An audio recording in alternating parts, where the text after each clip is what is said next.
नमस्कार दर्शक बंधु, जय श्री जगन्नाथ। आपण सभी को तुम चरण कमले यूट्यूब चैनल को अनेक अनेक स्वागत। दर्शक बंधु, वर्तमान चली चैत्र मासर शुक्ल पक्ष। एही चैत्र मास शुक्ल पक्ष अष्टमी को अशोकाष्टमी कहुए। एही दिन ओडिशा रे महाप्रभु श्री लिंगराजंकर रथ यात्रा अनुष्ठित होता है, जहाँ रुकुणा रथ यात्रा भाव परिचित। भारतर प्रथम अश्वमेध यज्ञ अशोक वृक्ष मूल एवं चैत्र शुक्ल अष्टमी तिथि दिन पालन करा जायतिला। तेणुकरी एहार नाम अशोकाष्टमी। जगन्नाथ महाप्रभुंकर 12 मासरे 13 पर्व पालन करागला बेले 12 मासरे 14 पर्व लिंगराज महाप्रभुंकर पालित हुए।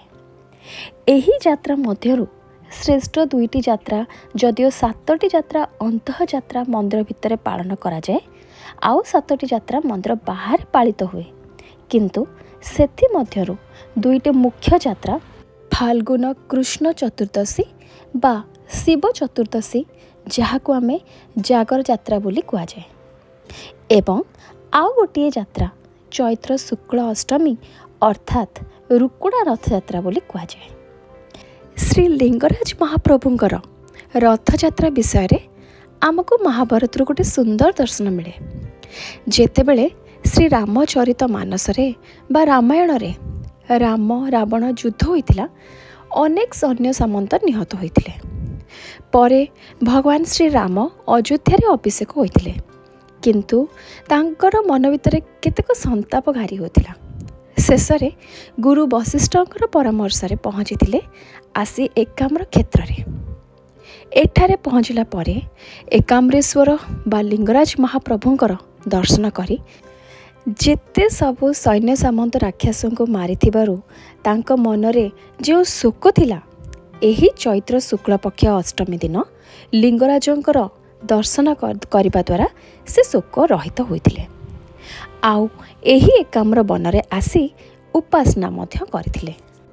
उपासना कला परे से रथारोहण होई लिंगराज महाप्रभु श्री राम को दर्शन देथिले, एवं श्री राम को जेतेबेले दर्शन देले से दिन ठारू प्रतिवर्ष चैत्र शुक्ल अष्टमी दिन लिंगराज महाप्रभु को रथरे बसई रामेश्वरंक निकट को आनिबार एक सुंदर विधि रही, जहाँ रुकुणा रथ यात्रा नाम प्रचलित।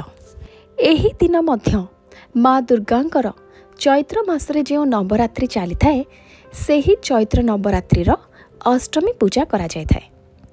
अष्टमी व्रत मध्य महिला माने रखिथांती। एहा सहित अशोकाष्टमीर महात्म्य मध्य अलगा रही।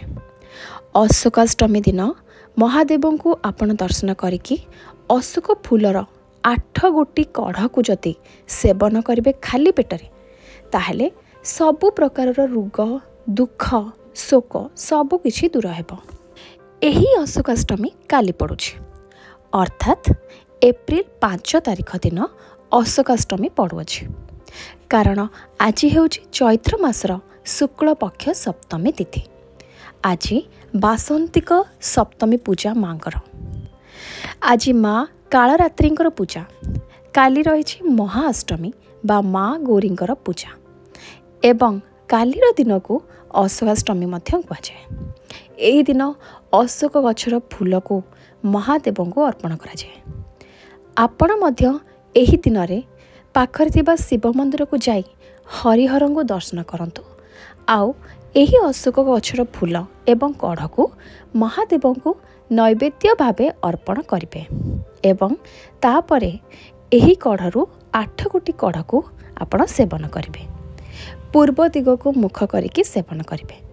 बिसी आंगुठीर स्पर्श करिवे नाही, एवं गोटे मंत्र सहित एही अशोक कढ़ को सेवन कले समस्त प्रकार रोग शोक दुख दूर हेबो।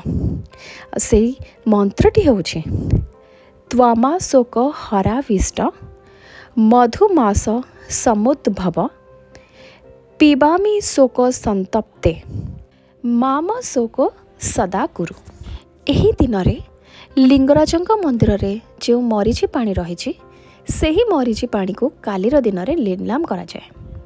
सेही नीलाम पानी रे जो माने भी स्नान करती जदि सेमानकर संतान संतति नथांती ताहले से माने संतान प्राप्ति करथांती।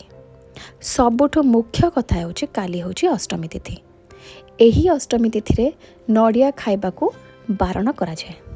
तेणु मंदिर को नड़िया नेबे नहीं, पूजा करिबे नहीं किंबा सही प्रसाद को पाइबे नहीं। एही अष्टमी तिथि रे माँ महागौरी को पूजा करा जाए। एही दिन माँ को पूजा कले अखंड सौभाग्य प्राप्ति होता है। निजर स्वामी सिंदूर शंखा पिला सबकिछि माँ महागौरी को पूजा करा जाए। जदि आपण को मोर आज ए वीडियोटी भल लगी थाए तेबे निश्चित भावे लाइक करेंगे, अन्य मानक सहित वीडियोटी को शेयर करेंगे एवं जदि आपण माने चैनल रे नुआ अछंती तेबे चैनल को सब्सक्राइब निश्चय करेंगे। काली आउ एक नुआ वीडियो सहित आपण मानक आगु आसबी। रहिली। जय श्री जगन्नाथ। ओम नमः शिवाय।